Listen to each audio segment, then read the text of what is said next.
10 బంగారు నాణాలు ఇచ్చేరా అనగా ఇచ్చేసినట్టు. సో ఇదంతా పోకడ, ఎవరికి అంత బంగారు బంగారు బంగారు అని ఆ లెక్క చేసారు.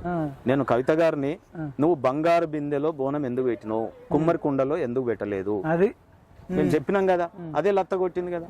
అమ్మకి ఏది ఇష్టం, పంచభూతాలతో తయారైన కుమ్మరివాడు చేసినటువంటి కుండలో, చక్రంలో, విష్ణుధారణ చక్రం మీద చేసిన కుండలో బోనం పెడితే ఆమెకు మా ఆడపిల్ల కాబట్టి గ్రామ దేవత, ఆమె హర్షిస్తుంది.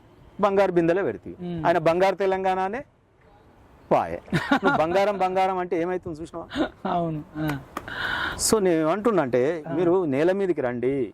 ఒడ్లోళ్ళు ఏం చేస్తారు, ఇవాళ నీ ఇంటి కడపై వెలిసిండు కదా, ఆ ఒడ్లోకి ఏం చేసినావు, నువ్వు కంచంలో తిన్నావు కదా, కమ్మరోడి చేసిన కంచంలో నువ్వు తింటున్నావు, నువ్వు వాళ్ళకి ఏం చేసినావు, నువ్వు పుస్తే కట్టుకున్నావు కదా అవసలోలు చేసింది, ఆ పుస్తే ఇచ్చిన వాళ్ళకి, నీ మాంగళ్య బలం నిలబెట్టిన వాళ్ళకి ఏం చేసినావు నీ 10 ఏళ్లలో, ఫర్నిచర్ కోసము ఏం చేసినావు, దేవుణ్ణి రూపొందించిన నా ఒడ్డరన్నలకు, ఆ శిల్పి